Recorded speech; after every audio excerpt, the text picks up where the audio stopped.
Hi, everyone. I'm Patrick Hall, Club Advisor of the Disability Awareness Club here at JJC, and I'm happy to kick things off in our first ever virtual Disability Awareness Day video. First and foremost, I want to recognize and applaud the students from the club for all of their hard work and creativity in making this event happen. Kudos to you all. You'll hear from many of them throughout the video. But a quick shout out to Esley Ramos, Erica Nurchek, Mason Patterson, Sarah Farrell, Emma Brown, Juan Zavala, Otis Seabury, Emily Saldivar, and more. Again, great job, and I am constantly impressed with all of your efforts and will and determination to pull this off. Now let's get started. Thanks for taking the time to view and attend Disability Awareness Day 2020. It's going to look a bit different than past years, but the message, goal, and mission remain the same: to spread awareness and advocate for the disability community. In previous years, we host Disability Awareness Day in the U Auditorium on main campus and invite speakers, panelists, presenters, community members, students, and more to inform and educate people on the disability community at both JJC and abroad. What is it like to have a disability? How can we be better at advocating and supporting those with disabilities? How can we help? These are all important questions and bring on great discussion. In my opinion, change in advocacy always starts with a conversation. If people take a minute to truly listen to one another, a lot of great things can happen. So, in short, that's why we're here today. This may be a virtual event, but you're still going to hear from speakers and presenters sharing their perspective, as well as a student panel discussion where members of our club share their unique experiences with everyone. Thank you again for being here, and we hope you enjoy our first virtual Disability Awareness Day video. Hello, JJC students and community. I am your proud college president, Dr. Judy Mitchell. It's a great honor to participate in this special opportunity with you. It is so important to recognize and reflect on the progress we have made as a society to support access and opportunity for all. It's amazing to think that 2020 marks the 30th anniversary of the signing of the Americans with Disabilities Act into law. This has transformed our country and empowered new generations of those with disabilities to flourish in so many ways. I can say I have witnessed these changes here at JJC personally in over 20 years at the college. I have also witnessed the spirit of equal access thrive through the growth of the accommodations we provide and the growth of resources to support awareness activities and new technology. If I had to choose one reason why I've invested many years of my education and career at JJC, it would be this: the college exists to support you and your success.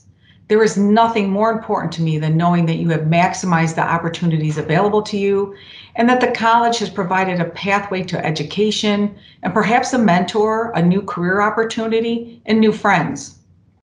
Your success is personal to me. I want to share in this moment with you to reflect on where we've been and where we need to go. Though this year has been full of unexpected challenges, know that we will come through this together. So please continue to lean into your JJC community and know that my door is always open, even virtually. I look forward to seeing you all soon. Hi, I'm Sarah, and welcome to the very first virtual Disability Awareness Day panel. Before we get started, I'm going to let our panel members introduce ourselves. Erica, would you like to say something about yourself? Hi, my name is Erica Nurchak. This is my second year at Joliet Junior College, and I'm the Vice President of the JJC Disability Awareness Club. Otis, do you want to say a little bit about yourself? Yes, thank you. Hello, everyone. My name is Otis Seabury Jr. I am a general member for at the Disability Awareness Club, and this is my third and last semester here at JJC, and my major is Associate in Theater Arts. Thank you, Otis. Emma? Sorry, I wasn't sure if it was going to unmute for me or not. Hi, my name's Emma Brown. This is my second year at JJC, and I'm a special education major. Thank you. Juan? Hi, my name is Juan. I'm 22 years old. I attended JJC for almost 4 years. My major is Associates in Arts, but after my Associates in Arts, I'm thinking of transferring for a degree in psychology. Thank you. Emily? Hi, everyone. My name is Emily, and this is my first year at JGC, and I'm planning on getting my Associates of Arts and for psychology, and I'm a general member here at the Disability Awareness Club. Thank you. And last but not least, Esley. Hi, my name is Esley, and this is my 4th semester at JGC, and I am majoring in child development, and I am the president of Disability Awareness Club. Thank you, guys. So we're going to start with our first question, and that is, what is your disability, and how old were you when you were diagnosed? I had a stroke when I was born, so I don't know what it's like to have full use of my arms and legs. When I was 16, I was diagnosed with hemionymous hemianopia, which is a visual field deficit on the left side of each eye. Thank you for sharing. And as for me, I would say that my disability would be dyslexia, which is also called a learning disability, and that causes a hard time learning math, English, and writing. And I still don't remember, but I believe that I was diagnosed at the age of 6 or 7 when I first joined first grade, like then. Thank you. What about you, Emma? I was diagnosed at 11 with generalized anxiety disorder and major depression. Thank you. Juan? I was diagnosed with CP when I was born. There's many types of CP.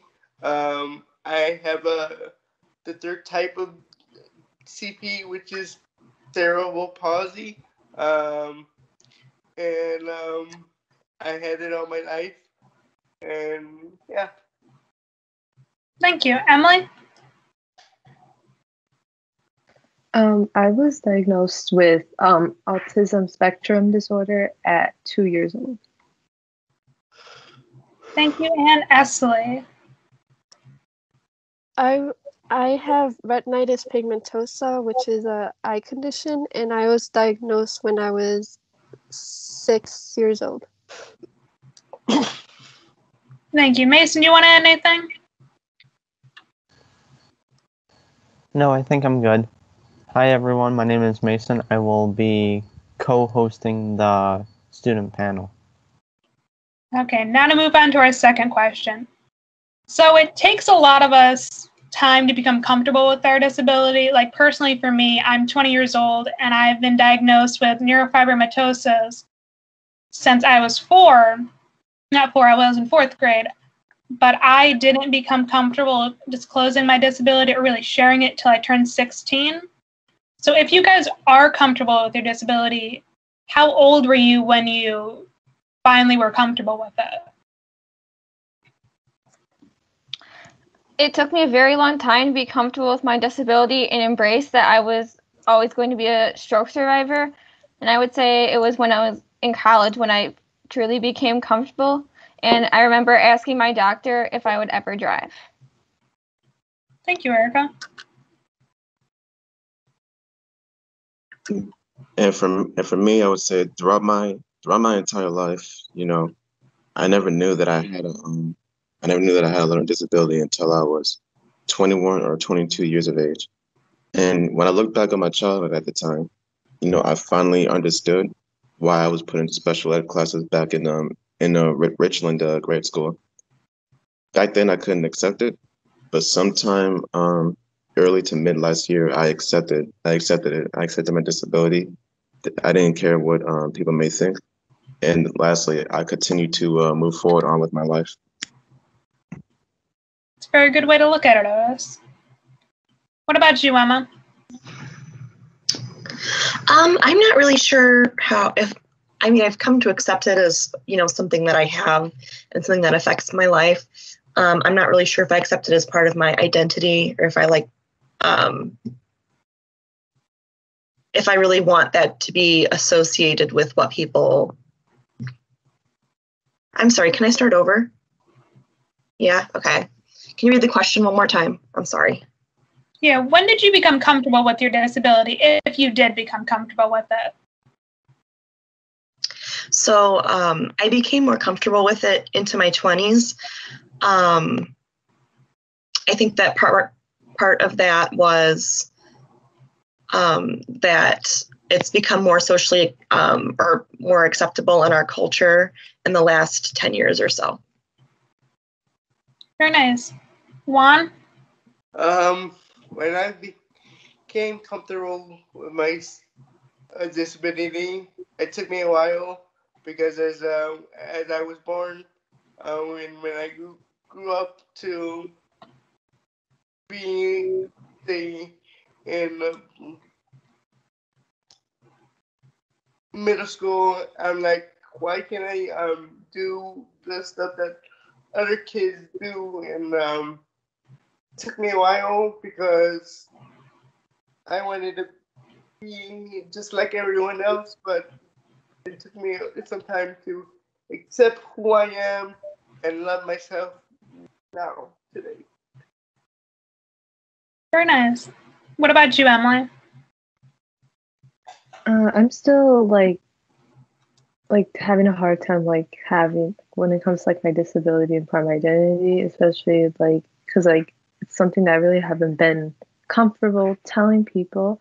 And in the elementary school, especially when I was starting to get older and things like that, when my mom first told me about my disability, I was upset and shameful that why do I have a disability and things like that. But also I just feel even doing this channel is helping me become more comfortable with that identity. And I think that especially me as a reserved person, definitely this is out of my comfort zone, but I really wanted to make more awareness towards this and not be afraid to show other people that I have a disability and I shouldn't care about what other people think. I'm really glad this panel can help you. This club is a great way to become more comfortable with your disability and just learning to accept yourself. And Nestle? For me, when I was younger, like I said, I was diagnosed when I was 6 or 7, and I was very confused of how I was able to see. I remember I was scared and my parents were scared, so I was very confused to why I was losing vision, but I did still have enough vision to ride a bike and color and things like that, but things were getting a little more difficult because I was just losing a little more of the center of my vision. And then it wasn't until high school that I started to get more comfortable with having a visual impairment because I realized that I was learning how to use a white cane and then different audio devices with computers and phones and things like that with screen readers. It's very nice. And before we move on, I'm going to ask my co-host Mason if he wants to add anything. No, very good. It's really nice to hear everybody's different experiences and how it affects you, because everyone has different stories. Personally, for me, I was 15 when I had a brain AVM rupture, or anterior venous malformation rupture, that caused a stroke. So you kind of have a different viewpoint than someone who may have been born with a disability. Yeah, it's great to hear that you guys are all not letting your disabilities define you, because they shouldn't. We didn't choose to be like this. It's just something that makes us special. So when you disclose your disability, it could be to friends you've known forever, new friends, or your teachers. People really don't know how to react. Like for mine, I have an invisible disability. And when I kind of took the step to disclose it to my speech class my sophomore year of high school, my speech teacher had the class stand up, applaud me, and tell me how much of a trooper and just an inspiration I was, because I was going through life living with this awful disability.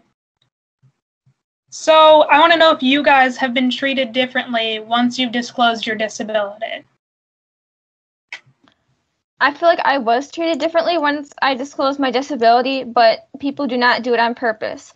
I think that the way you reveal your disability has an impact on the way people treat you and whether you let your disability define you. Very good. All right, so yeah, to be completely honest, I've never disclosed my disability to anybody, especially an employer or work. And the reason for that is because I never, yeah, like I said earlier, I never knew that I had dyslexia or whatever you want to call it, a learning disability. So I never disclosed it with anybody. And it is very hard to disclose, especially with employers, because even though it is illegal to discriminate against someone because they have a disability, people still do it because they don't think we're capable enough as neurotypical people. Emma? Yeah, I have in the past disclosed to employers, and there have been times when I've been treated differently. I've been, after disclosure, I've been, sometimes I was taken off projects, or I would find out later about certain things going on at work that that was withheld from me because they didn't think that I could handle it emotionally. And so it's made me much more careful about who I disclose to, especially when money's on the line. Definitely.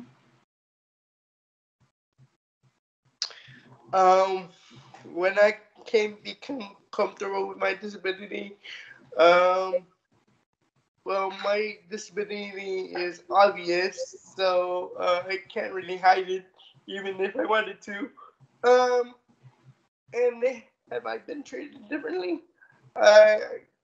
In some cases, yes. But once people get to know me, just like any normal person. Thank you. Emily? I feel like I've never really felt differently about this because I haven't really told too many people about my disability when it comes to disclosing. And I just feel like maybe if I would, I feel like, I'd be treated differently, especially if I do get a job or something. I'm still kind of hesitant about, okay, should I really tell them if I get an interview or something or things like that. And it's just I do want to be able to be successful and have a job, but then it might be hard because then the employer or whoever it is may see I have different things that may affect the way I work, and if I don't disclose it, maybe they won't understand why I act a certain way, or maybe when it comes to communication, that's kind of hard for me. So I think that hopefully I just have to be careful about who I would disclose it to. And I agree with you, Emily. It's a double-edged sword. You disclose it, and then they're going to be very treat you differently because they want to make sure their workplace is comfortable for you, or it's going to be, oh, you have a disability, it's going to be a little bit harder to employ you. Sorry, you're not hired. They're not going to say it's because you have a disability. They'll find some other reason for it. So I do agree with disclosing to certain people can be kind of a bad idea. And Nestle? With my eye condition, it deteriorates, so it changes throughout time, and it also changes depending on lighting. So when I was younger, I was able to see a lot more. Like I said, I was able to ride a bike and read large print and things like that. So for a while, I was actually able to seem like I had a lot of vision, but then there was times like, for example, if the lights turned off or there was too much light or contrast with like colors, like if there's like two dark colors against each other and things like that, it was hard for me to see. So there was times where I had to explain that to people and they didn't understand or they were very confused, so they would definitely treat me different. And then when it came to like telling teachers and things like that, especially getting into high school, they were starting to well, actually in middle school, 7th grade, I was put into special education classes because of my visual impairment. And then it wasn't until after 8th grade, before I went to high school, that I was asked to get out of them because I realized that that was the only reason I was put into special education classes and I didn't need them. But yeah, when it came to like going to high school and being in the regular classes, the teachers would still try to accommodate, but like not accommodate, but like make things easier, like give me less work and tell me not to do certain assignments when they thought that I couldn't do it. So I definitely say I was treated differently that way. And then also when it came to like playing with other children in my classes and things like that outside when I was younger, I was sometimes like told like that I can't play and that they don't understand why I can't see. Like, why can't I just get my eyes fixed? Why can't I get surgery or wear glasses and things like that? Yeah, it's awful to hear that we've all experienced discrimination in some form or another, but hopefully the goal of this panel and the club in general is to spread awareness of disabilities, that it's not something bad, they're not contagious, we're just here. Mason, you want to add anything? Yeah, and there's a lot of good points, especially with do you choose to disclose your disability? Without, people will discriminate against you whether they know it or not. The people watching this might look at people different because of it. And it's like, well, they need to understand, so you have to disclose it. But do you also want to be treated different for disclosing it? And also for the having a disability in the workforce, legally, employers are not allowed to discriminate against you, say for firing someone because of their disability. That's because of the American with Disabilities Act that was signed by George W. Bush, which really is nice because now the country advocates for us, and hopefully the people watching will see that. Very good points, Mason. And before we take our break, we're going to ask one more question. So your different disabilities, they can be neurological, so you may have trouble in certain classes, or it could be a physical disability that hinders your ability to get to class. So my disability, NF, it's physical and neurological. I have trouble in math and science. I always was really bad at them. And going through classes, especially once I hit high school, I was in what they would refer to as remedial math. So it just made me feel a little bit stupid because why am I not getting anything when everybody else is 2 lessons ahead? I'm still learning the basics. So I really want to know if your disability has affected your education, whether it was in the past or currently while you're enrolled at JJC. I want to start off by saying my professors are very respectful of my decision to not always use my extended testing time because I want to challenge myself on my understanding of the material and not rely on the extended time. But after spending long time on tests and or doing homework, my left hand clenches up very tight, and I also type mostly one-handed.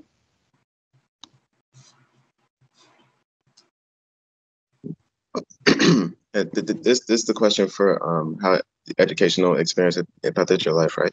Correct. Oh, okay. All right. So with the disability that I have, it impacted my educational experience because my reading and writing skills have been increasing ever since I came to JJC, and it was a good experience for me, to be able to learn more, be able to pay close attention to certain schoolwork, and not to mention also club activity work, because not only was it like my first time joining a club on college campus, but it was like my first time learning new basics and how do I say it?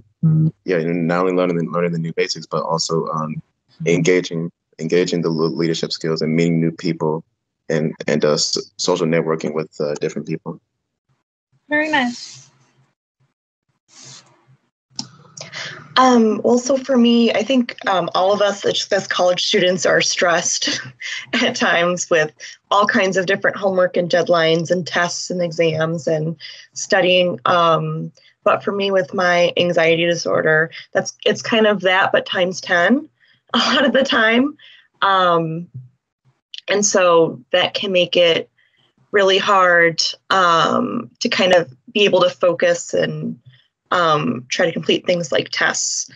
And also with my depression, that affects motivation a lot for people. It can mean like it's hard to find a reason to maybe get out of bed in the morning or, to like sort of be motivated to actually start working on schoolwork, no matter how much I know that I want to do that.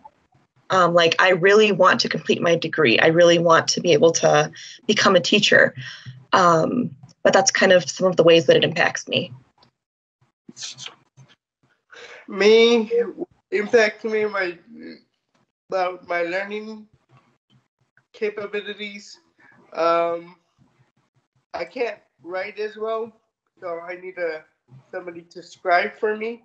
So that's why I always have a friend at JJC sitting right next to me, scribing for me because I can't write. But I could also advocate for myself, tell her what to put down or who's ever with me. And me, for computer-wise, typing. So I need somebody to type for me because I type really slow. And also, math is kind of hard for me, but I got hang of it over the years. But it's still a struggle. But I think why it's a struggle is because I was right. I'm like Sarah. They put me in a basic math too, and so counting money and all that stuff. So that screwed me over. But as I got into JGC, I just they put me in normal classes, and I am learning to do basic algebra, something I never did before, and I'm doing so good so far. It's nice to hear. And Ashley. Oh, Emily. It's my turn. Sorry. Well, my experience, like as a person with a disability at JJC, I think so far it's been good. I've been getting my extended time on my test, which that's what I really need because I need to kind of take my time. But I feel like if I wasn't to do that, I feel like I would not do as well, like on my test. But definitely, like growing up, like in school was kind of hard, especially in the areas of math and English. Had always been a struggle for me, especially like reading and writing. I've always never liked it, and like even like back in the 6th grade, I was in a regular math class and I had a really bad grade, and then they had to switch me to all small classes, like fundamental classes, and I was in fundamental classes from 6th grade just for math. I was in math fundamental classes all throughout high school, and I feel like my math level is so behind. It's not even like at the college level yet, and it's a struggle for me. I know like for the rest of my classes, I was able to be like in the regular classes, but definitely like with math it's just a struggle because it's like it takes me longer to learn things. Like I have a hard time like learning concepts and like just like kind of like comprehending information than like others may have. So I think it's been like that for the majority of my educational experience. Just so you know, you're not alone. Thank you, Juan. Thank you. And now it's Esley's turn. When I was younger, like I said, I was taught like Braille and screen readers, how to use them on the computer and things like that. So I'm really grateful that I learned those things because they definitely have helped me now in college.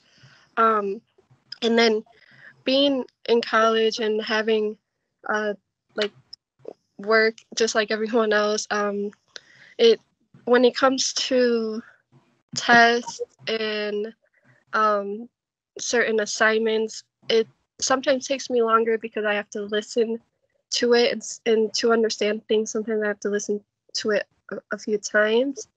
But especially with right now being online, I do like that fact because I don't have to feel like I'm rushing. But then also at JJC, using the Disability Services Office has definitely helped out. They're very supportive in there, and they help me understand that like I can get my accommodations still. Because when I was young, after high school, I went to a school for the visually impaired in Illinois, and it was all visually impaired students that were there. So the different like support that they had there was all based on someone who was visually impaired or blind. So going from there straight to JJC was a little bit different for me because I had to adjust to like the real world, like how everything is and everything's based on visual, using your vision and things like that. So I had to ask for I had to learn how to ask for what I needed, but I quickly caught on to that, and then now I can say that I'm doing pretty well in my classes using the devices that I use, and then teachers and other students can also be very helpful and very, like I said, I'm very grateful for those type of things, the different technology and Braille and things like that, because I feel like if I didn't learn any of that, I definitely would not be where I am now. Thank you. And if Mason doesn't want to add anything, we're going to take a small break before I move on. And we have to give a big shout out to Disability Services for all of their help that they do in that office and giving all of the students an equal opportunity in our education in college. Yes, they have been very great at teaching us how to advocate for ourselves, what to do for having problems with professor, and helping us find professors that will be the best for our disability. So we are going to take a small break and then we'll be right back. Hi, my name is Adam Woke, and I'm the director of the Disability Services Office at Joliet Junior College. And I'm honored to have the opportunity today to speak to all of you about disability awareness. We don't do enough to spend time addressing the needs of this very important part of our community. Students with disabilities are the most resilient group of students I've ever had the pleasure of working with. They have overcome, they have worked hard to find ways to be successful, and we as a society have not done enough to create more points of access for them. We need to make sure that when we say diversity, we're including disabilities. It needs to be there with every other group in that conversation. We need more representation for people with disabilities.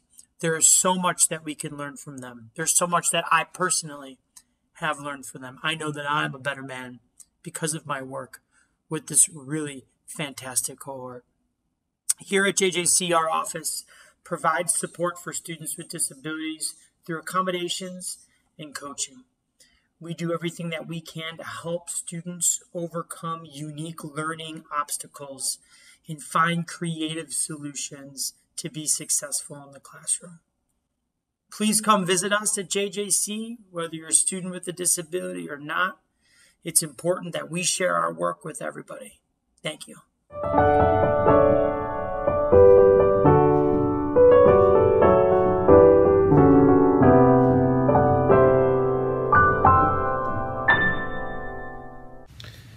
Hello, ladies, gentlemen, boys, girls, dogs, cats, and all of that. This is your neighborhood life coach, Jovan Benson. A little about myself. Okay, all right, okay. I am 34 years old, an African American, and I am blind legally, suffering from glaucoma. And I have one eye because I had it taken out in surgery. I've been visually impaired since birth, and I am proud of it. Let's get you there, if you ain't already there. But before I jump into that, I would like to first of all thank the Disability Awareness Club for giving me a chance to do what I do. You know, I love this. This is amazing for me. This is like coffee. So I'm excited. And shout out to Esley, the president. Thank you. Actually, thank you for inviting me. You know, doing a good job. And all that good stuff. So then, without further ado, let's dive into this whole thing. Who likes stories? Oh, wait. Before I go back, I got to thank the people that are watching this. That means you. I thank you for letting me in your house. Through your screen, your iPads or your iPhones or your Androids, and letting me into your house. By the way, can I get some of that coffee right there? Anyway, whatever. You ain't got it. Whatever. Be stingy. Well, let's get into the story. This is an old folk tale. There was this Zen master a long time ago who got into this habit of carrying this old tattered looking bucket to and fro from his house to the river, scooping up water and carrying it right back to his house. Every morning he would do this, humming happily. You know, the bucket was a little bit rusty and tattered and all, so, you know, it would occasionally leak out, but if you held it the right way, you know, you can at least get some water back. But, you know, I digress. One of these occasions, the Zen master had a reason to sit the bucket down by the river, and he ran off to grab something.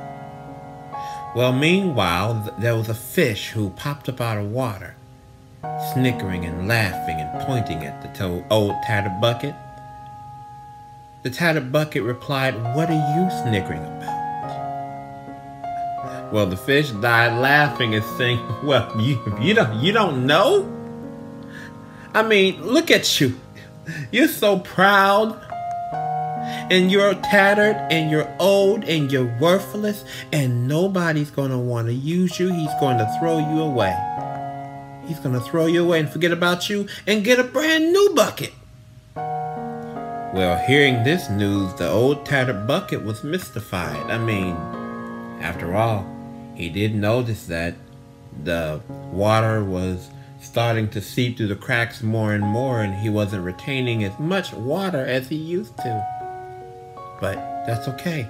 He's going to try to retain water because he doesn't want to be worthless. So he's going to try to cover up those patches. Well, he tried to do that, and the first time he did, the water leaked out right in front of the Zen master, and he said, "I'm so sorry, Zen master. I'll do better next time. Please don't send me away. Don't make me worthless." And the Zen master would look at him and say, "My, look at the pretty flowers. Look at the pretty flowers. Oh my God, how beautiful those flowers are. Wow. Makes life worth it."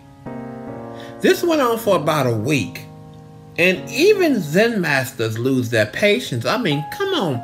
Every morning with this, taking the old tattered bucket to the river, scooping it up, and the bucket's promising that he's going to hold in this water, but he doesn't. And he cries and he screams and he's in despair. Please don't give me away. I'm a failure. I suck. I don't mean anything, but don't make me feel worthless. And the Zen master would reply, look at the pretty flowers. Look at the flowers. Well, like I said, the Zen master even lost patience. What are you talking about? He said to the bucket. You're not understanding anything that I'm telling you, he said to the bucket. The bucket stopped and looked at him and said, I don't understand. The Zen master said, the reason why I keep trying to draw your attention to the flowers is because you are the one that make the flowers grow because of the water that seeps from your cracks. So if we are honest with ourselves, the question becomes this: how many of us can truly admit that there was times in our lives in which we felt like that tattered, old, dusty, dirty, disgusting bucket? How many times have you looked at your cracks and tried to patch them up? For the sake of this conversation, we're going to give these cracks a name. You see, for me, my cracks were called blindness. For you, your cracks may be called something else. It could be called cerebral palsy, or it could be called being deaf. Some of us have teeny tiny cracks that is so small that we do not notice them until we notice the water leaking out of it. And then when we notice the water leaking out, by the time we realize that they're cracks, the person's patched them back up. But yet they're suffering silently, hoping, please don't see my cracks. Please don't see my cracks. That was me. I used to hide my cracks all the time. I used to love folding canes because you get to fold them up and put them in your backpack. Braille books, hide them in your backpack. Pretend like you can cross the street without a cane and almost get flattened by a car. Try to be what they call normal. Be normal. Because if you be normal, then maybe somebody will like you and you will not die a dirty, disgusting, rusty, tattered old bucket. But the more I tried to patch up the cracks, the more people noticed that actually I had cracks in the bucket.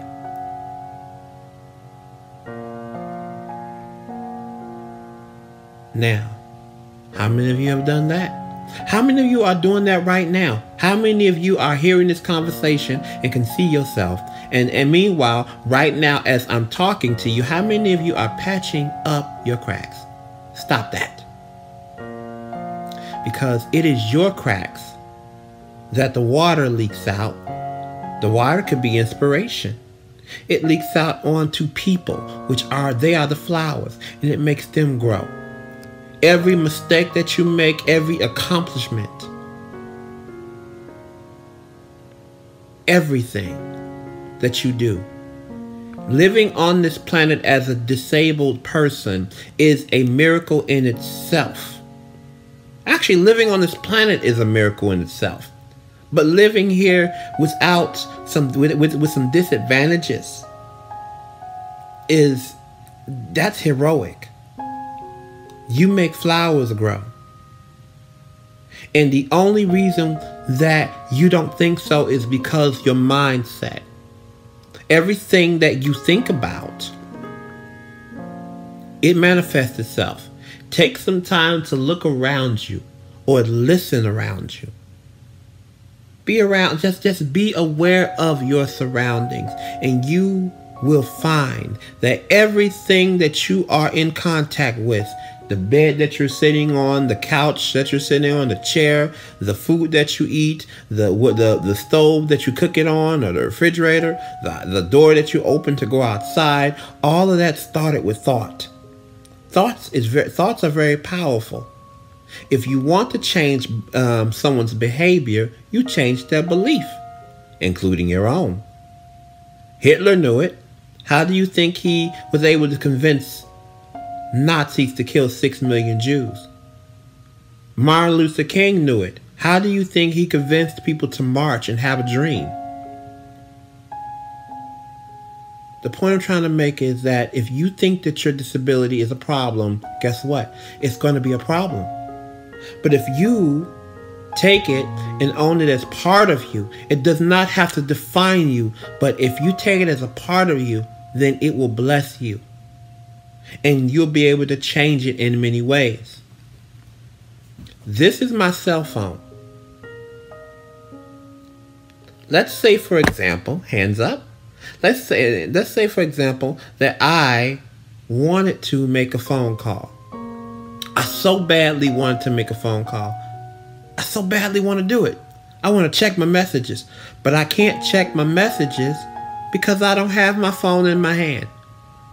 But if I grab this phone, and if I say this phone is my phone, and if I know the code, and if I can get to the right number that's programmed in this phone, then I can make the right call, and I can move forward and progress in life. Some of us need to treat our disability like we would treat our phones. Hold them close and make it a part of us. We will not be defined by it, but we damn sure are not going to leave it at home.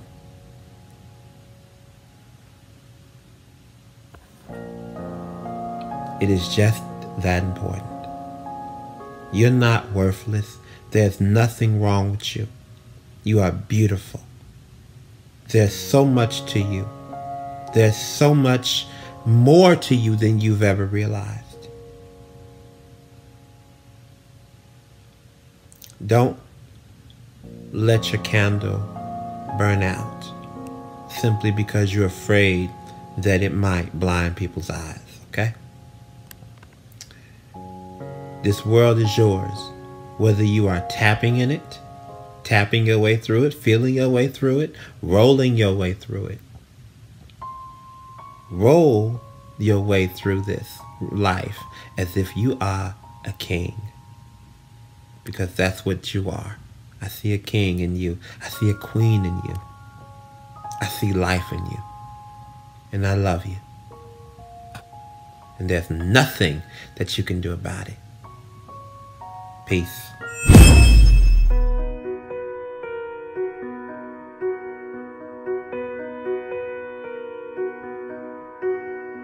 When I was 7 years old, I flew in a plane for the first time, and I created a game for myself.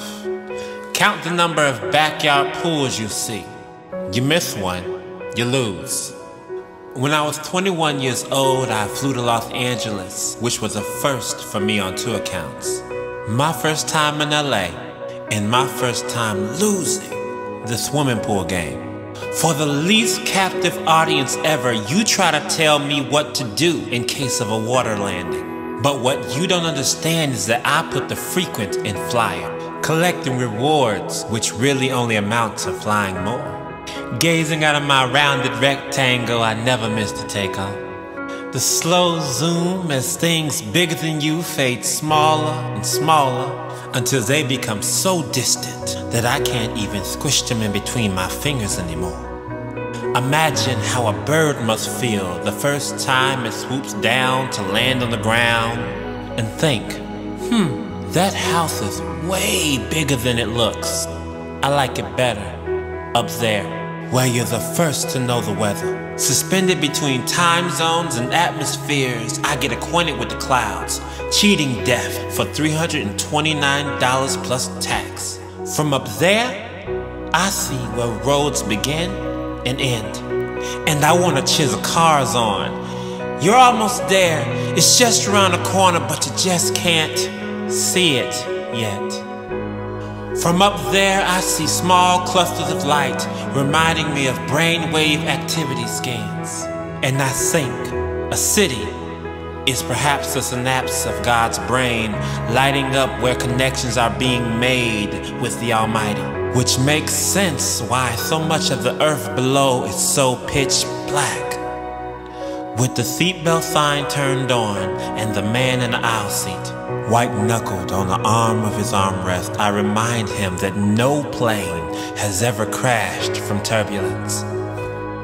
But if we had the choice, don't you think that most passengers would give up before it passes? What if on the ground we had no choice but to strap in and just wait it out? How many still fathered children would there be?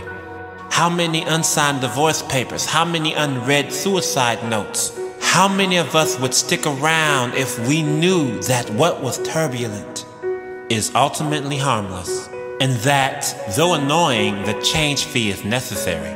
Because change never comes free, and I'll gladly pay the price if it gets us where we're going faster.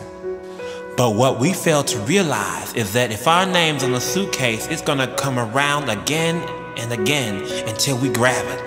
The turnstile of life keeps kicking back what you refuse to pick up.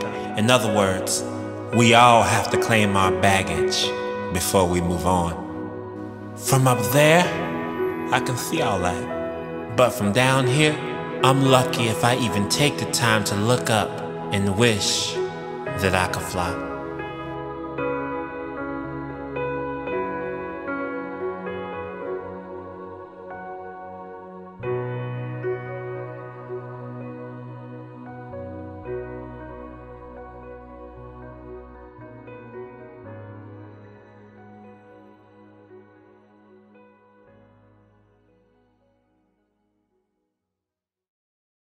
Hi, my name is Patrick Hall. I am the club advisor of the Disability Awareness Club. I work here in the college, not necessarily in disability services. I work out of workforce development. So my job isn't necessarily tied to disability services and the disability community, but I have grown a passion for it. My wife works with adults with disabilities, so that's how I first was introduced to the community, helping out at different events, getting to know some of the adults she works with and serves, and really building relationships with these people and having fun, and seeing the joy on their faces when they get to do various activities, events, and so forth. So that's really where the interest started. From then on, I started at JJC and was offered the opportunity to become the club advisor of Disability Awareness Club, as I said. The opportunity at first was a little scary. I didn't have a ton of experience, but I took it on full stride. I had a lot of help, and I couldn't be happier with my choice. Over the last 3 years, I've got to know the students in the club, who are all very passionate, very driven, and very focused on advocating for the disability community, both in JJC and the college in general, and then in the community in whole. We put together events like Disability Awareness Day. We have different fundraisers. We meet on a regular basis. And it's really become something I look forward to. And I've really loved building the relationships with the members of the club and seeing all of the good things that we're capable of as a group, and seeing these students really have a sense of philanthropy and want to make a difference. So it's been really awesome. I'm so happy I could be a part of it. And this video serves as a small tidbit of what Disability Awareness Day usually is, but it's a chance for people to talk about and share their thoughts in the disabled community and how we can help and spread awareness on a daily basis. I'm very happy to be a part of it, and I'm excited to see where things go from here. And we're back with the JJC Student Panel 2020. Okay. Here we have Erica, Otis, Juan, Emily, Emma, and Esley. and your host, Sarah, and myself. So for our next question, we kind of know this because we talk about this a lot during our meetings, but what is an invisible disability? An invisible disability is one that you can't look at somebody and see. So for us, a lot of the members of our club do have invisible disabilities.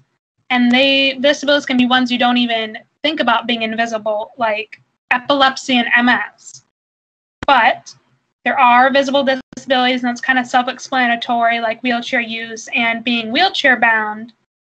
What I want to ask you guys are, what are the types of discrimination those with visible disabilities experience compared to those with invisible disabilities?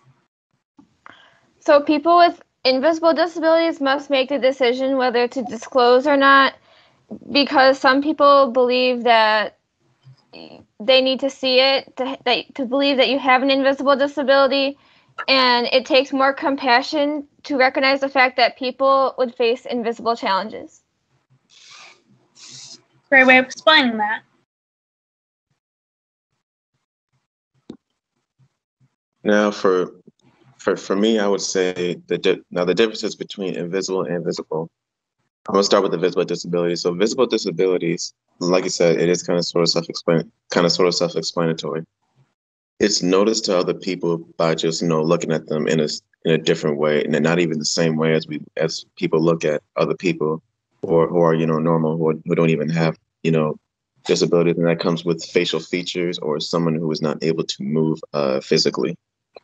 And now people with invisible disabilities can affect people on the way that they think, the way that they interact, and the way that they hear around other individuals. When it comes to invisible disabilities, most individuals would, dismiss people with invisible disabilities by seeing them as odd, or if something is off about them. And the way some people look at people with visible disabilities, they think to themselves, oh, they might need help, or they might need assistance 100% of the time, like 24/7. But in all actuality, they really don't need the help as long as they know what they're doing, as long as they know what they're doing with themselves, because just like other people who have invisible disabilities, or people who don't have disabilities, they know exactly what they're doing. They know how to take care. Excuse me. They know how to take full care of themselves, and if they need help, that they'll ask. But then it can't be people that will ask like right away, because you never know if they're already good, if they're already set. So it's basically people with visible disabilities. It should be continued for them to be treated as such, to treat it equally, and that's what I gotta say about that. Thank you. So with an invisible disability, I think like Otis said, I am fortunate to have the choice of whether I want to disclose that or not. Although it does kind of is a double-edged sword where, sometimes I'll tell people and they won't believe me, and they'll think that I'm making it up for attention just because they can't physically see my depression on me somewhere. I'm not blue because I'm depressed, or and I don't know how to end this, so go ahead and cut this little chunk out after I say that.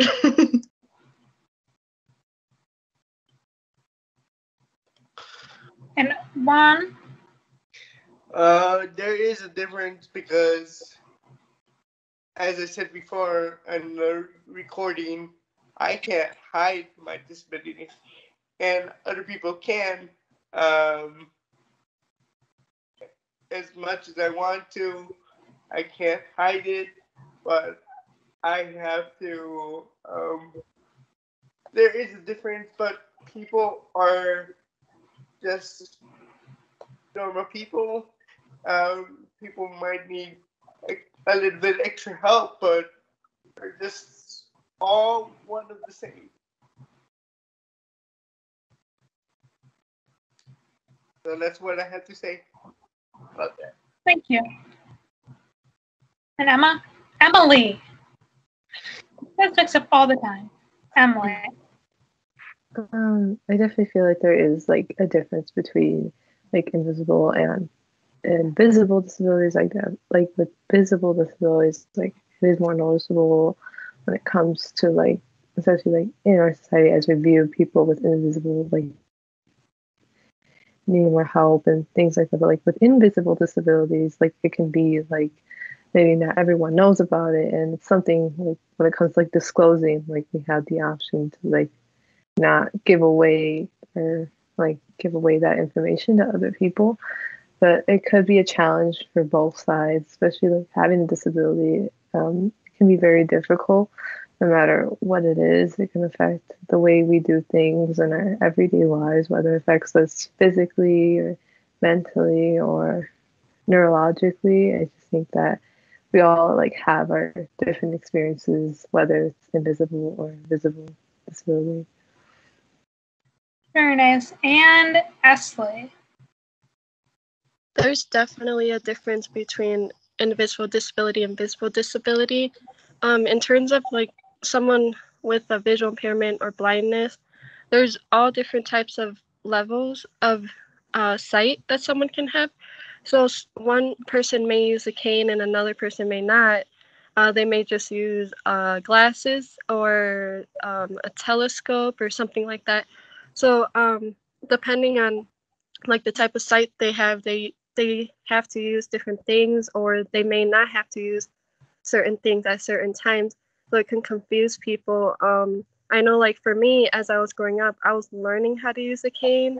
I didn't always use the cane. So most of the time I look like I can see just like everyone else, but it wasn't until something came up that I couldn't see, like for example, the lights turning off, or like I mentioned before, the different color contrasts of different things. Like for example, like the grass is green and then something is someone is wearing a green shirt or something, I wouldn't see them. Things like that. And then when I think about like some of my friends or just people in general with different types of vision, like I said, they use different things.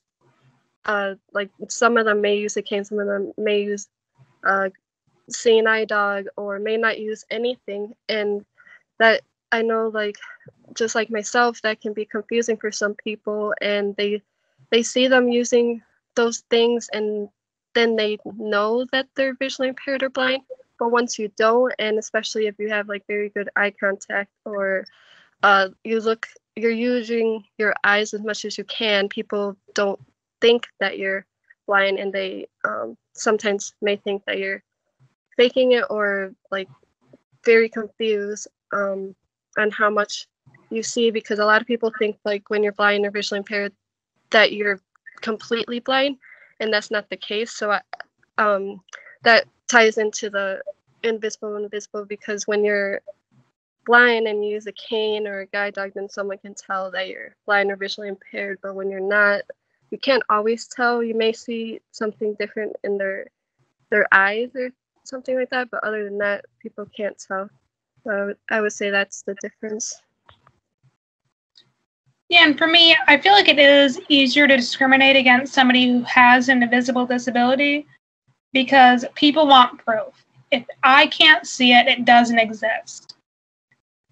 On the same hand, people with physical disabilities are discriminated against because if they're in a wheelchair, they might be treated as they're helpless. But you would never discriminate or tell somebody that you're faking it being in a wheelchair, faking being blind or deaf just because you can't look at them and see. Do you want to add to that? And there are people out there that fake disabilities for real. I see it in 2020, and I'm like, why are you doing this? You know you're gonna get caught one day or another. I mean, it's just stupid, because when people do that, when actual people do that, it makes it harder for people to believe us who are actually disabled. And that kind of people who fake disabilities for attention, it does affect people who really have disabilities because it makes people question if it is just for attention. Do you want anything, Mason, before we move on? Yeah, there's a lot of points that you guys hit that are very true. And people may say, oh, you're faking it for attention. Why would I fake something that I would rather not have at all? It's not easy to have a disability, but you saying, well, you're faking it to get attention, well, why would I fake it? It's not something that I enjoy or chose to have. It is what it is. I don't see why I would be lying. And it does have the boy who cried wolf concept of these people say that they have something that they don't, but how do you know it's true with an invisible disability? And that kind of leads us into our next question about, we know life isn't always going to be sunshine and rainbows. Disability is suck to have. So how has your disability negatively affected your life? My field of vision does not meet the legal requirements to drive in the state of Illinois and many other states because of the risks associated with it. So I must rely on family, friends, public transportation, or my bike to get to places. This is the hardest part of my disability because at first glance you would not be able to tell that I have a visual impairment, and it's not something I disclose often. Thank you. So I would say, for myself, how would, let me see. Yeah, how did my disability affect my life negatively? I would say that it affected me negatively when I used to doubt myself on my schoolwork, that I was going to be having trouble figuring it out, having trouble with my the stuttering problems that I had with by talking to some people, and sometimes having a short memory loss, because like whenever I get crowded, it doesn't matter if it's schoolwork or activities. It's just that sometimes when I get crowded, for some reason it would be hard for me to catch up, and then it would be hard for me to remember exactly what do I need to do, or something that I want to do. So that right there is something that has negatively, I would say those are one of the things that negatively impacted my life. Thank you, Otis. So for me, one of the negatives is whenever I have panic attacks in public, they're easier to kind of manage at home, but when you're in public and it happens, there's people that stare at you. Like I had most recently, I was in an airport and I basically had to like crumble to the floor and like hyperventilate for a while, and everyone was staring at me, and that was awful. Yeah, but I guess that's one of the negatives. One of the few negatives that for me, one, I can't drive because my hand, they are too stiff, and I have to rely on transportation, mostly on my parents, to take me A to B, and also they're getting better with making places accessible, but when there's places that have stairs and stuff like that, it's harder for me because my father needs to pick me up and take me to wherever are with stairs, and also I have to bring my own ramp, my portable ramp, if I were to go to a friend's house or something like that. So yeah, it's difficult, but it is what it is, you know. Thank you. For me, I feel like definitely I've had a lot of negative, like how my disability has like affected my life negatively, especially like growing up. Like having like just like social skills have always been a really like struggle for me. It was hard to make friends growing up, but I'm grateful that I do have friends, even though like it's only like a close group of friends, but like that does mean like a lot to me. But even then, like also when it comes to eye contact, it's always been a struggle, especially when it comes to like directly like having to like in conversation, it can be hard because then sometimes my eyes kind of shift to the other side. And also, like even when I was younger, it was my autism was worse actually. At 18 months, I became nonverbal and I couldn't speak, and that's when my parents like got concerned and they researched more about the disability and how got tested. And then around 2 years is when I got diagnosed. So definitely, I'm grateful to the point where I can speak today, but it was harder back when I was a child. Definitely, like I had to go to occupational therapy and I had to go to speech therapy throughout most of my life. So I think just like with that support helped me, but also I just feel like I do get anxious sometimes, like when it comes to like if things like just don't go my way. And also like I tend to have like interests that like kind of last for a while, or like I would say more like obsessions. And it's just hard because sometimes I feel like I do repeat myself or I'm kind of talking about the same thing for a long period of time. And then I feel like sometimes my family might like kind of get annoyed with me because like oh like why are you like always talking about the same stuff. And it's just uncontrollable sometimes because it's just kind of like I want to stop, but then it's like really hard not to. But I just think that like even during this pandemic, I feel like my social skills has kind of gotten worse in a way. I just think that just not going to school in person has also affected me as well. And I just feel like even when I go back to campus, sometimes I do kind of worry, like I'm kind of like anxious or like worried about talking to people and like having those social interactions because I'm not gonna be used to it. But hopefully, like as the semester goes, like joining these club meetings, and hopefully I'll feel less anxious for the spring or whenever we go back. I have no idea when, but hopefully we can all see each other again in person soon. Yeah, definitely be nice to see everybody in person again. Keeping hopeful for spring on campus, but we just got to work with what we got. And finally, Esley. For me, the way that my disability has affected me negatively is the constant feeling like I have to interfere, having to ask like for rides or go another way of getting a ride, like Pace or Uber, things like that.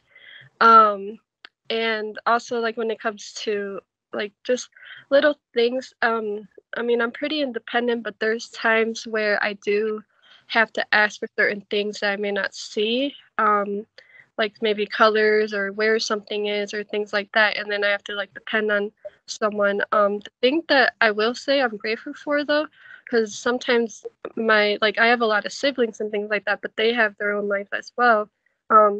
There's like apps now that help.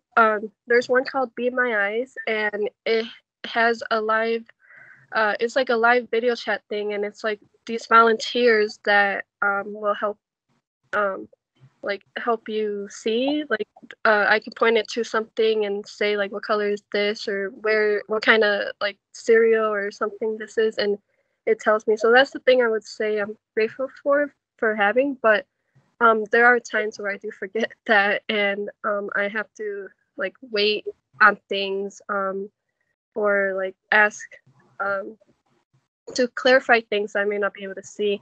And then also socially, sometimes it can affect me as outgoing and much I like to talk and things like that. Sometimes when it comes to like visual things, like maybe like just little things, like someone may be showing like a group of video or something, and I don't know what's going on, and I don't know why they're laughing and things like that. And that could be kind of like challenging for me to try to like speak up and be like, what is going on. And then also like talking to people, like sometimes when there's so much going around me that I'm listening to, it can be distracting because I'm just focused on what I'm hearing and I may not always be focused on them. And it doesn't happen as much, but more when I was younger. Sometimes people would think that I'm not like paying attention and things like that. And then when it comes to just even like little things, like parties or sports, playing outside, things like that, I have to play differently, or like at parties it can be hard because like so many people are packed in one area, and to get around, like it's challenging to like get around in a crowd, and then I have to ask where certain people are, and like figure out where the food is and things like that. So that's how I would say it has affected me in different ways negatively. Thank you for sharing. And for me, my disability has made me need to decide things that I didn't think at the age of 20 I'd be deciding, like, do I want to continue down the graphic design path because my NF does make the joints in my hand incredibly stiff, and the more I sit at my computer and my drawing tablet, the worse I'm tearing up the joints in my hand. My knees, I need to change the way I exercise, or I'm going to need a double knee replacement by the time I'm 25. I had my neurologist ask me, do I want kids because NF is genetic, so I have a 50% chance of passing it down to my children, and is it worth risking them getting a mild case like me or getting the more severe part of it? So that's really mainly how it's negatively affected my life. What about you, Mason? You want to add anything?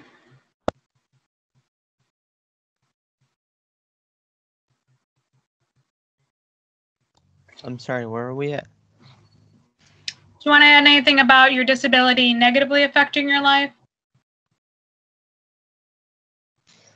No, but I do think it is interesting seeing the differences with how it affects people from their physical disability or mental disability. There's a lot of big differences. Exactly.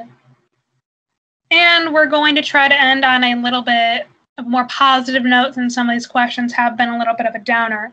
How has your disability positively affected your life? My parents signed me up for cross country when I was in 5th grade, and I've been running ever since. This is my 10th year running and my 9th season of cross country. I'm a member of JJC's women's cross country team, and although my disability affects the efficiency of my stride, running is the one time I feel free from my disability and not treated differently. It's great to hear.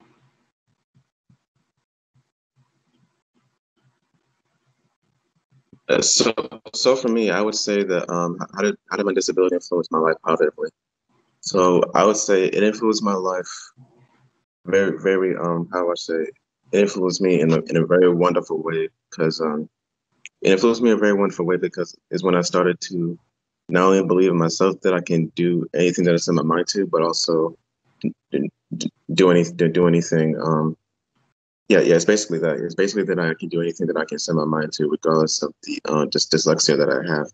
It can be on a creative aspect, or it can be on an educational aspect, and I love both sides of it.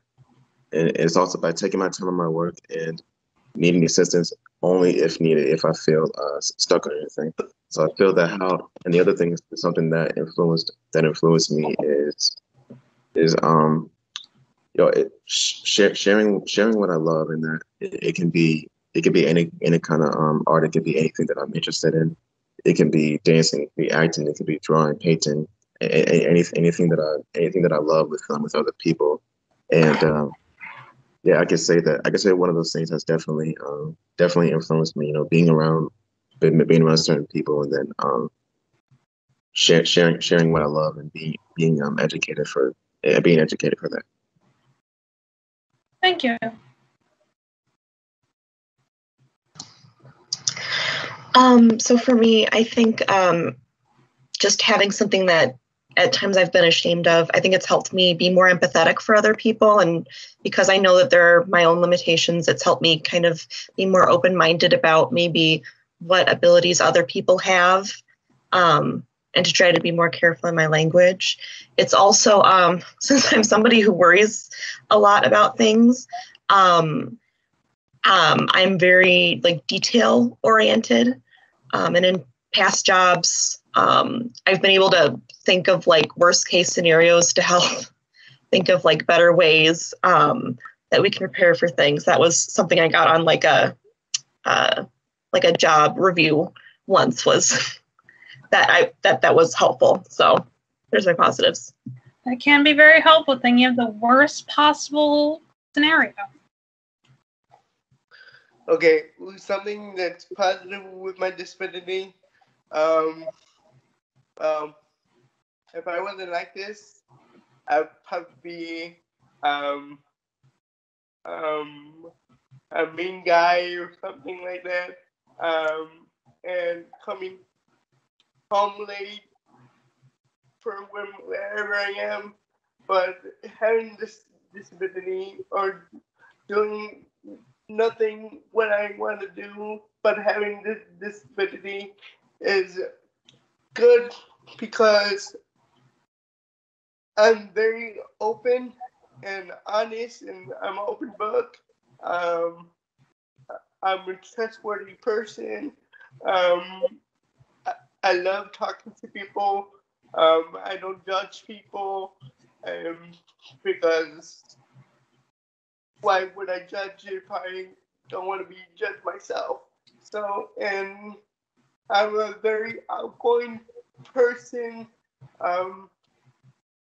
Even though if I can't do any physical stuff, I like joining clubs, going to parties,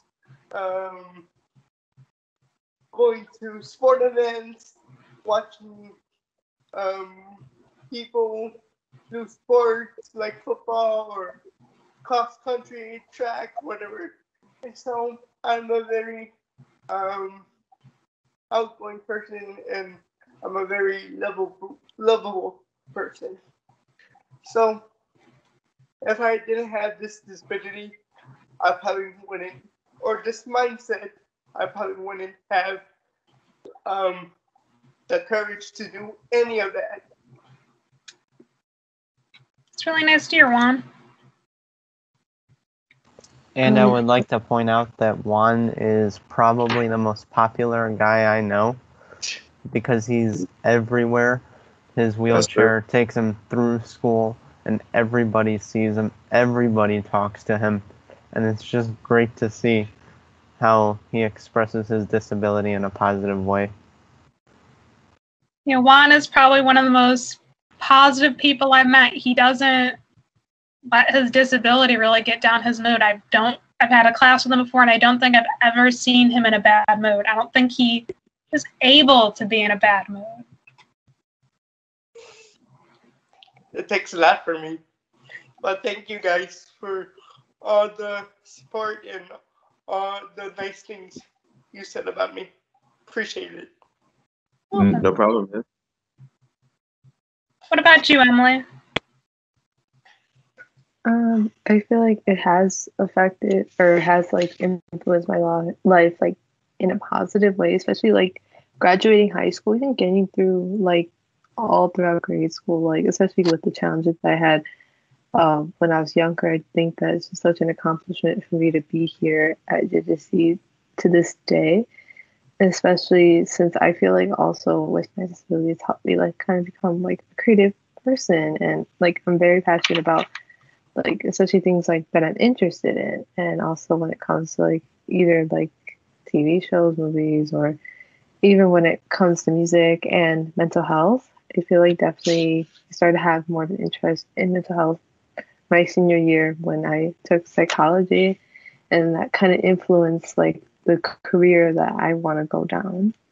And I just think that I just want to help people who have either help people with mental health and also help people like with disabilities. I just think I just want to make a difference. Even though like I am on the reserve side, but like I'm willing to like be there for anyone if anyone needs to talk and if anyone needs any help and things like that. I think like also when it comes to like something like being observant and like just taking the time to like listen and knowing what's wrong, and yeah, I just think that that's something positive does happen with my disability. Thank you. And finally, Ashley. I would say my visual impairment has affected me positively because it's allowed me to see things in a different way. So I would say it's got me to be creative in that way. There's certain times where I come up with things of how to like do certain things, rather it's schoolwork or playing playing a game or something like that, or even coloring or like doing art, things like that. It's got me to be really creative. And then there's sometimes where people come up with things and I just like get surprised because I didn't even think of that. So like not only the ability for me to be creative, but other people sometimes to be creative as well. And then also patience is a really big one for me because having to wait sometimes for certain things to be accessible when it comes to school, or having to wait to get visual help for like any type of, not any test, but some tests that I would like to do. And sometimes having to wait like to get a ride and things like that. So I would say creativity, patience, and then also meeting other people, learning about different people's lives, not only people who are visually impaired or blind, but people with disabilities as well. I feel like I wouldn't have met any of you guys and then also not have possibly been in this club as well if I didn't have a disability. I mean, I know we can have people without disabilities, but like I feel that if I didn't have a disability, I wouldn't necessarily try to join. Part of me does though, because I feel like I would still have the same personality that I have, and I still would want to work with kids. And that's another thing. I want to work with kids, and I feel like the patience and the creativity really helps me because I'll be able to do that for the children as well.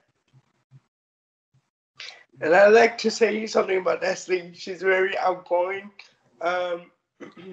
She got me into this club. She pushes me to join more. She's a really good person, a really great person I ever met in my life. She surprises me more. She worked with my brother too, since she wanted to work with kids, and my brother is also visually impaired. So she taught me a few things to help my little brother. And also, what surprises me about her is that her senses are stronger than others because every time I walk by, she smells my clothes or whatever I'm wearing.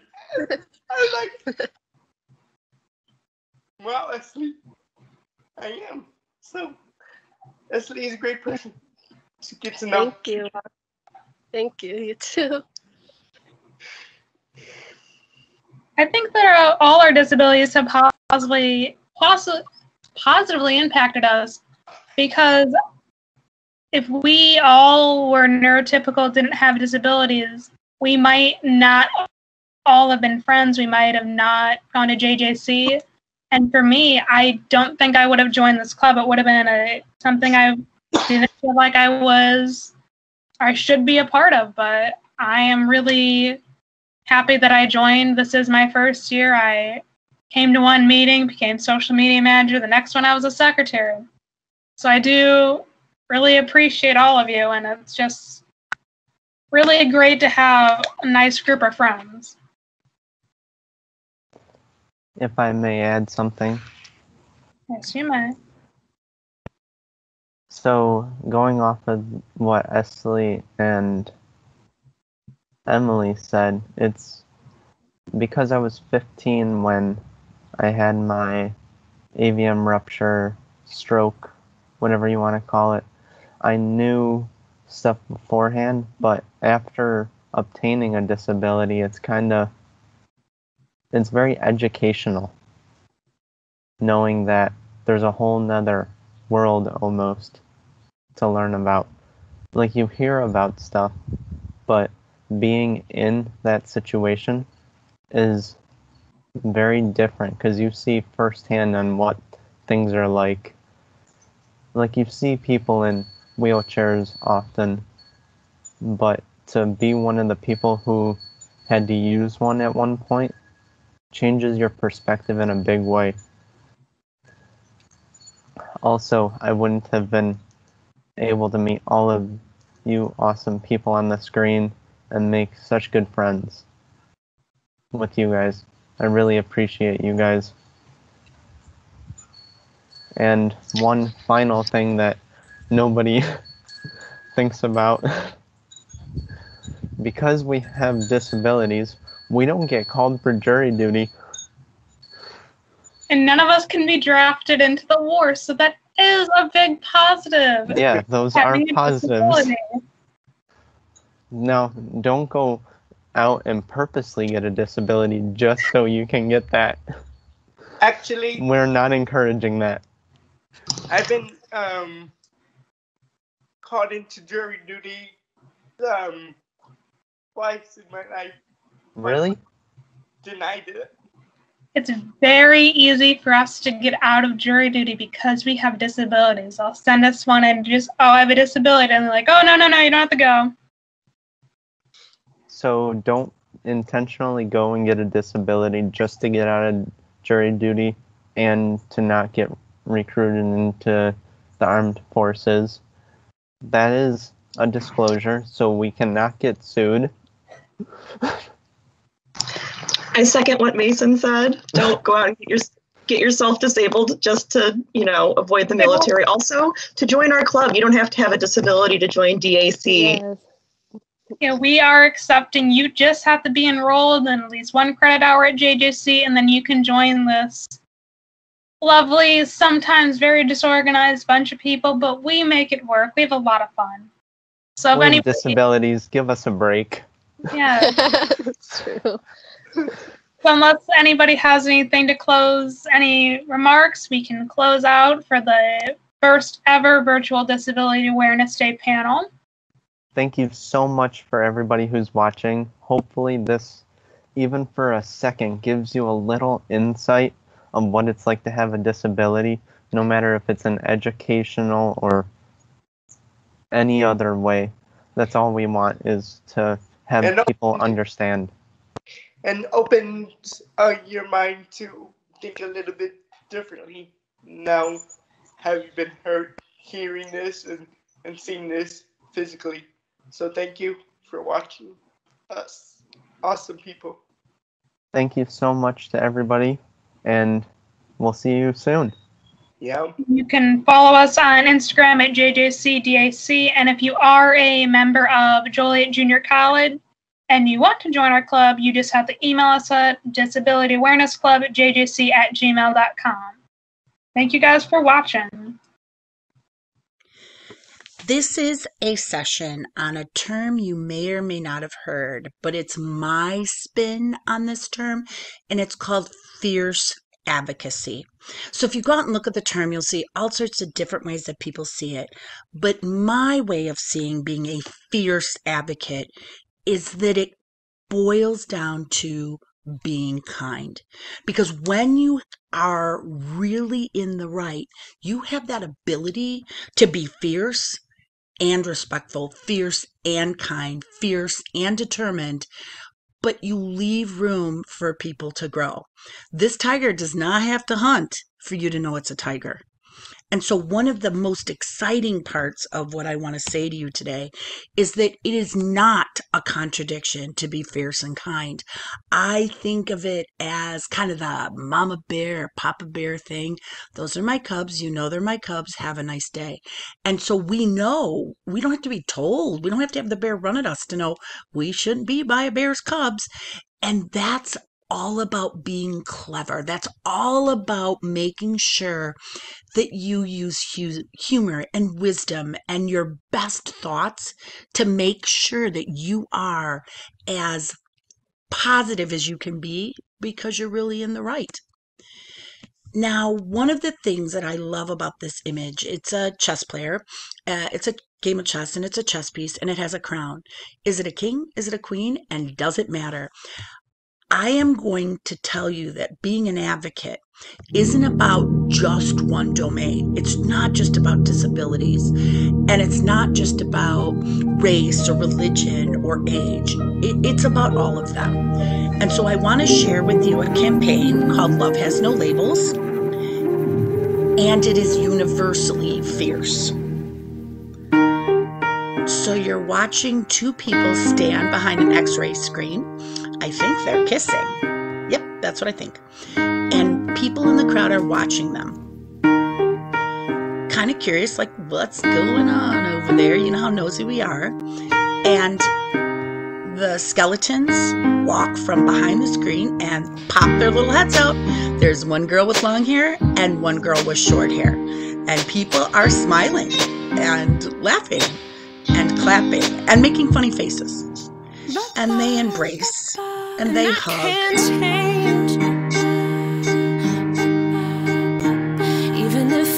And people clap. And people shake their heads. And people are dancing skeletons now. Now we have people behind the screen that are dancing. One tall, one short. And they walk out and they embrace.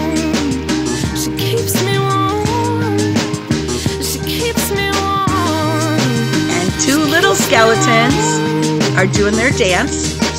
And they peek their little heads out from behind the screen. And the sisters hold hands. Big sis, little sis. Love has no disability, says the sign. And the people in sign language. And the man with his cane identifying. Three skeletons dancing. Two big, one little. Two dads kiss and proudly hold up their little boy.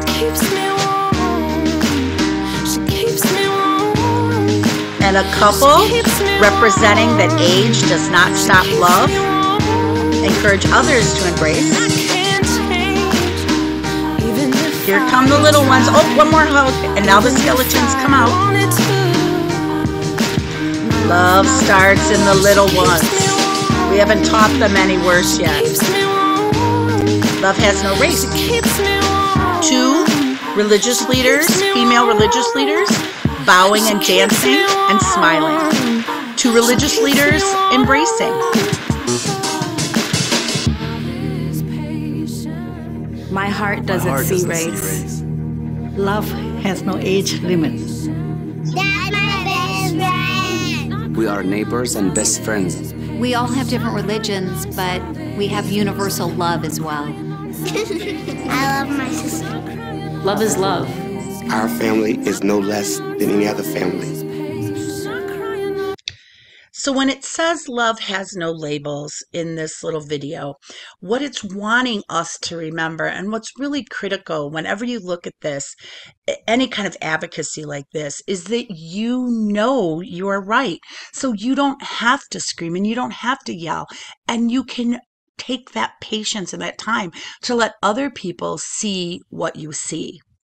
So when I say fierce, my definition of fierce is nothing is so strong as gentleness, and nothing is so gentle as real strength. As opposed to, I have to shout my ideas at you. Why do you got to shout? If you're right, you shouldn't have to lift your voice. You should be prepared. Be prepared to get different reactions. Because if you're educating only people who agree with you, that's not really educating, is it? And it's not really prepared to just run out, and we know this. Gosh, do we know this after this year, to buy as much toilet paper as you can. So these rolls of toilet paper represent what people thought would prepare them for this pandemic. Did it turn out that toilet paper was the problem? Confidence in your thoughts and in your direction needs to be earned. You need to earn that.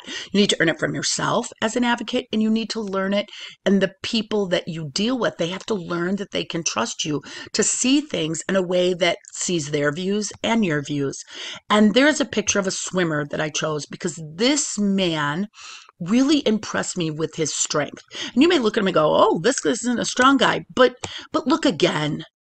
Look again at his stark ability to stand with one leg in front of a pool, adjusting his goggles with pride and determination. There was a site called Pexels, and I really need to give them a shout out, a little advocacy, because when they put models that are a person who is different, who has what we might think of as a disability, they're putting him climbing a rock wall. They're putting him swimming a pool. They're putting him lifting weights with a look of concentration. They are not hiding how he is different. They are not hiding, and he is not hiding, that he can be beautiful and deal with an amputation. He can stand there in a swimming suit and trunks. I dare any of us to stand there that open and that brave, because this is fierce. He is fierce as he has his prosthetic leg and does his sit-ups and his body is ripped and cut. He is fierce. It also requires insight. It requires self-exploration. It requires knowing, you know what? I tend to over-explain. You know what? I tend to be a perfectionist. You can accept those traits, but you also have to know when to send the project to Esley, right, Esley? And so when I looked at this young lady, some people might see a young, beautiful woman with Down syndrome, but I see a young, beautiful woman with determination. Her yoga poses, if you notice, she is very confident, very beautiful in her own skin, in her own space.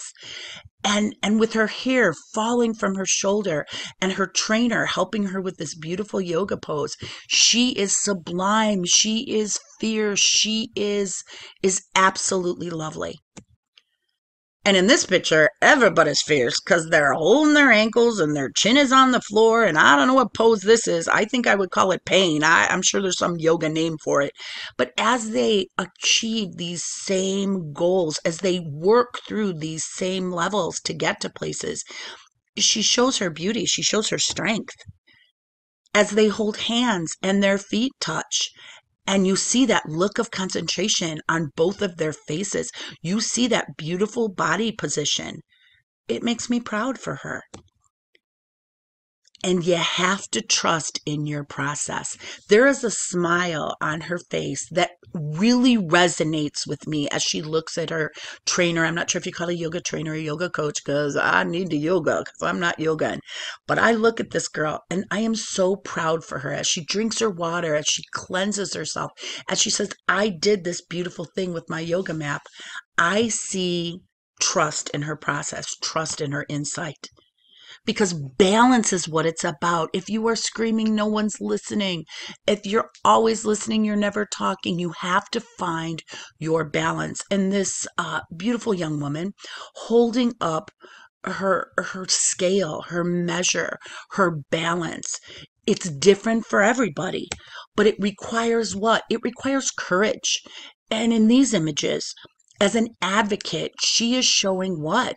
She is showing my black slip on my white skin with my black prosthetic arm with my beautiful white flowers.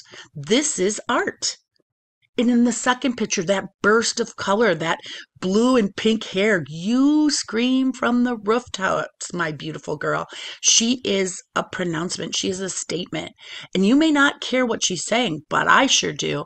And I think she represents her shiny black prosthetic arm as a thing of beauty, as a thing that is part of her that she is owning. Again, fierce. Now, as we look at these two men, we see two arms outreached. We see a connection. We see a hand being fitted into a prosthetic arm and a hand holding a prosthetic arm. And I think this is a sign of equality. This is a sign of respect. Their arms could be switched at any point. There could be no question that they are of equals, that they are of respect, that they are a team. And that's really what it takes to be in your own headspace, your own swing. The swing is out over a waterfall that is by obviously a great big cannon with those bare feet hanging off into space. But that ability to look at that vantage point, to see yourself as equal to a challenge, takes a lot of courage and a lot of insight to know exactly how far and how much you are willing to give, and also knowing your limitations, because when you can't pull back and you can't set those limits, there's nothing left of you to give to anyone. Now, the next kind of truth that I see about being a fierce advocate is knowing how you fit as an individual in a community and as a community and an individual, because you may not have started your journey as an advocate, or you may have started it years ago. Esley has TikToks. Esley has created public service announcements for me. Juan has made me beautiful projects. And I'm sure a lot of you have a voice inside of you, but it takes that self-determination to recognize what? Beautiful beach scene, all these people getting ready to do a swim, by, try, I don't know what they're doing. They're going to do it. And the race has started. The race has started. The only question is, do we realize that we can step in and out as we need to? Are we prepared? Are we ever really prepared? In this way that a parent lets a child go forth and fly, as a mother robin goes, okay, and they bounce around on the ground. I don't know if you've ever seen when birds first learn to fly, the parents will bark at you and the little bird jumps around your yard and you're thinking, will this ever work? Do we ever really feel prepared to let people fail and get up? The answer is yes. We can fall and get up. And so can the people that we advocate for. So this relationship we have between ourselves and our community as a community of selves has to have this beautiful sense of perspective and humor. I love the facial expression of the young lady. I love that look of humor and wit and thought and creativity. I can't give you words for that mischievous smile, but I wish it for you and the way that you create your pathway. Because as an advocate, you may just have to turn things upside down. You may have to find your own way to go forward. And that self-advocacy and self-determination in this presentation, after you watch it, I have links. So I hope that they will load it up for you so that everybody can see the links as well as the video, because I think it is very important to recognize that we are part of a community. And the more you can have a balanced responsibility for yourself, the more that you can be persuasive to others. If you are screaming or not listening, that's what you're going to get back. And if somebody screams at you, it doesn't mean you have to scream back. What is the kind of trite saying? You don't go to every argument you're invited to. There's no requirement I have to go. I'll be over there crowd surfing with the other people, because when you find your community, they will hold you up. When you find your voice, you notice he's holding a microphone. There's a musician, I believe, crowd surfing with hands holding him up. And you can see that as he is flat, his microphone is still speaking his truth. And that's what we have to do sometimes, is trust that we are speaking our truth. That's true advocacy. So now I show you a series of links that are damaged. If you take a look at these links, what you will notice is that they are tarnished, they are cut up, they are chipped. They're not perfect, they've been tested, and so have all of you, and so will you be on your journey to advocacy. Don't expect your links, the bonds that you have, not to be tested. Don't expect them not to feel pressure. The trick is you stay linked. And that means making sure that you find things like Disability Club, or you find the right resources that you need in disability services. Or outside of that, I know, Ivan, I know you'll be listening to this because you are a fierce advocate. Ivan and I stood on stage. I was the commencement speaker and he was the student speaker. And it was probably one of the most fulfilling nights of my life, because we had gone through so much together, and to stand there together really reminded me that there are things that you need to remember as you leave high school, as you leave college, and as you continue on. There are resources available to you. And I put in a lot of those links, because you start off with kindness. Kindness really is important. My kids grinding their teeth together, kindness is, and my kids will go, important, with their teeth together, gritted at me. But the idea is that is the only way you can hope to really change someone's mind, is by showing them something they haven't seen before. And it's okay to stumble. I have to tell you, I am a perfectionist. I've been promising Esley this. For anybody who doesn't know Esley, she is I believe, our current president of Disability Club. And I misspoke, or I tried to get the time down, or I have re-recorded this presentation. I can't tell you how many times. And I guess what I have to say to myself and to all of you is, it's okay to stumble. Just make it part of your dance. That is okay. Because when you advocate for yourself, it is a work in progress. You will advocate for yourself no matter what your abilities and your disabilities, no matter what audience you go in. You represent what you've defined yourself as. So whatever you have defined yourself as is how you will represent yourself. One of the funnest conversations I had with Juan was, he's like, well, I should do my project on, disabilities and cerebral palsy. And I said, you could do that, but you're a lot of things, Juan. You're funny, you're kind, you're a flirt. Juan is the biggest flirt. If you don't know him, he will do things like drop his phone around cute girls so they will pick it up for him. And then he acts all like, oh, thank you. I've also seen Juan work a crowd of girls with oh my God, you know what that tells me about you? I'm reading your body language. I read your hands. I read this. And they're eating it up like he's giving a tarot reading. So when you look at this first link, it's how well do you advocate for yourself? And then there's some information on self-determination and your resources, because self-determination is that flirtatious smile of Juan's, is Esley dancing on the gym floor, is every time somebody tells you you can't and you ask for the time that you need on the test and they don't give it to you and you stand up for yourself. That's self-determination. You should have the freedom to ask for things without being judged. And if somebody does the judging, it's about them.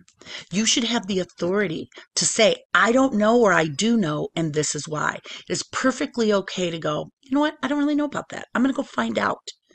You should have the support. You should know which of us respect that individual difference.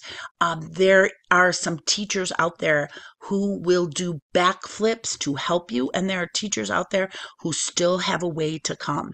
And always, always, always, you are making an impression, and I want you to make the best impression you can, because you are responsible for how you communicate.